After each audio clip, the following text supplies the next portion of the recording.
Hey all, Tony Bing here. Hello and welcome back to another video for Marvel Strike Force. Now, Carnage is upon us already. He kind of dropped out of the blue. I believe it was maybe Thursday, should have been coming, but he came a day early, and he certainly came in a very different format from what we expected. It was around a few months ago. We had a sponsored video by Foxnix, and I emphasised the word sponsored there, where we were told he was coming in premium orbs shortly.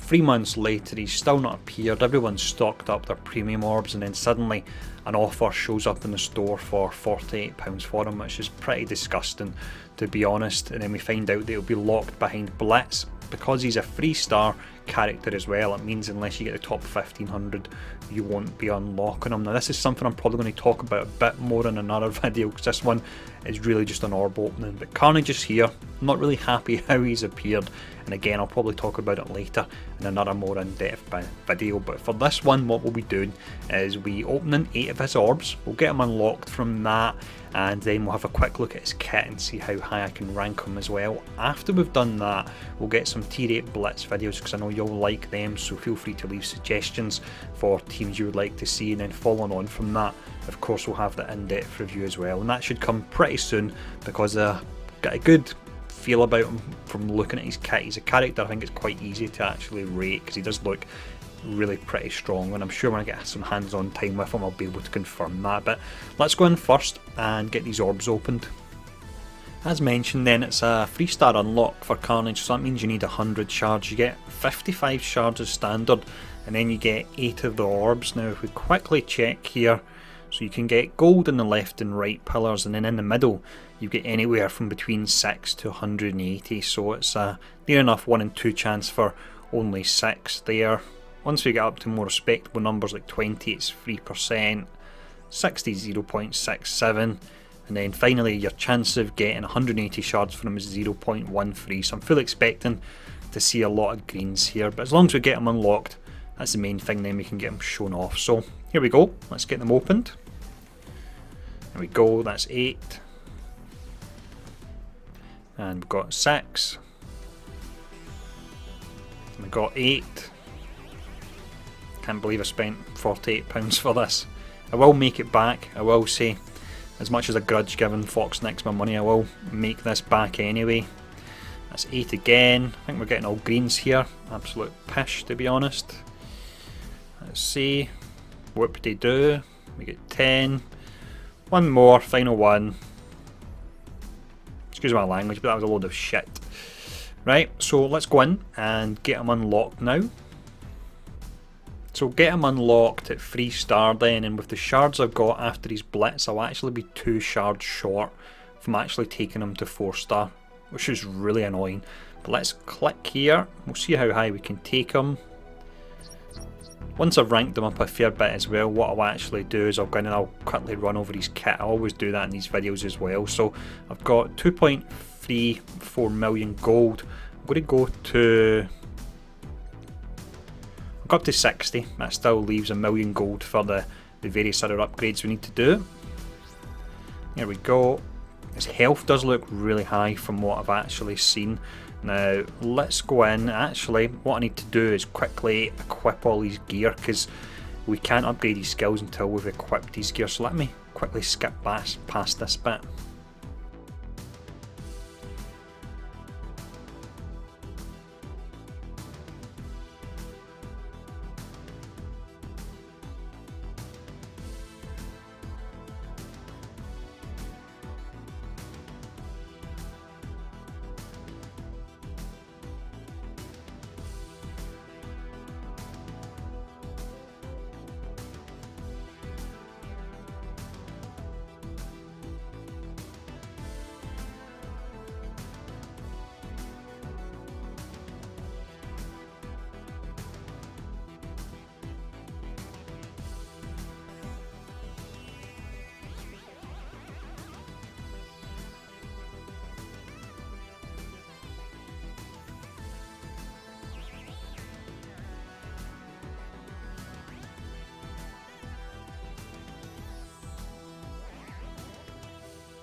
So I managed to get him up to 19,000 power here, and it was tier 10. The reason I went all out on him is he is exceptionally strong, and it doesn't take very long looking at his kit to see that, and it's really reinforced by the fact that they've paywalled him so hard. So you've got an exceptionally powerful character, and if you want him, you're going to have to spend a fair bit of money in order to get him, which is a bit lame once again.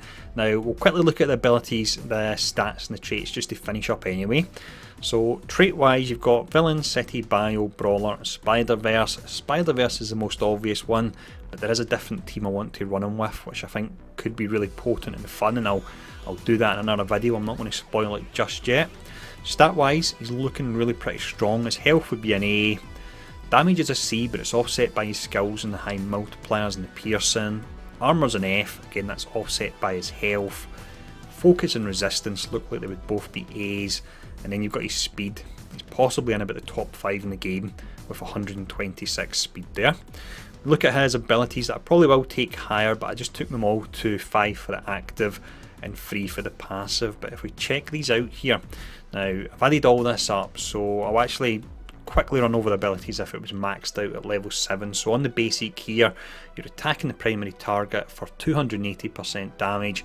If the primary target has a negative effect, then you chain to 1 to 2 adjacent targets for 90% damage, which isn't a lot, but what you're doing is you're spreading 2 negative effects from the primary target to secondary target. It doesn't spread stun, but you could spread the likes of blind, or you could spread ability block, or spread defense down, which would be pretty amazing. Counter attack does break the chain there, so that's the slight weakness in that. You've then got the special, which is called Slaughter. You use that turn 2. Attack primary target, again this is at level 7 for 420% damage and 100% additional damage per negative effect, and then you remove all negative effects from the primary target, and that does seem a bit of a pain, but the chances are you're going to kill the primary target, so it doesn't matter that you're actually stripping the effects. And also with this it's splash damage, so you attack all adjacent targets for 250% damage there, so that's really strong as well. We've then got Absolute Carnage. You can use this on the first turn here, and you most likely will want to. So you attack the primary target for 500% piercing, and that's full piercing, which is insane, so you're completely ignoring armor there.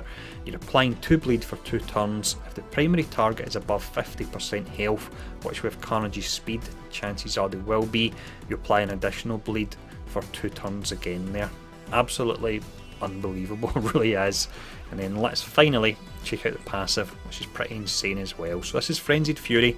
When an enemy drops below 25% health, you fill speed bar by 30% and heal for 10% of this character's max health. Now I'm very curious if it will be a bit like Drax, for example, in that when you take out a character he doesn't get the drains. So I'm curious if you one-shot a character, it won't count as them dropping below 25% health when you once fill the speed bar. So that's something I'll need to actually test out if it works, and that you fill the speed bar even if you take them out, then it'll be insanely strong there. So he does look really strong. Unfortunately how they've released him has left a really bad taste in my mouth. I think I'm definitely going to do a video later on showcasing the video by Jovenshire that was sponsored by them, and it's nothing against Jovenshire at all. He would have been given a script and told rough areas to cover, so he's done his job there. But Fox Next have messed up again, and it's really getting pretty tiresome, to be honest, so I'm going to call them out on it. So I'll do another video later on when I actually break all that down. For the purpose of this one, this is Carnage. He's completely badass, but don't go giving Fox Next that £48 for the pack. Just don't do it.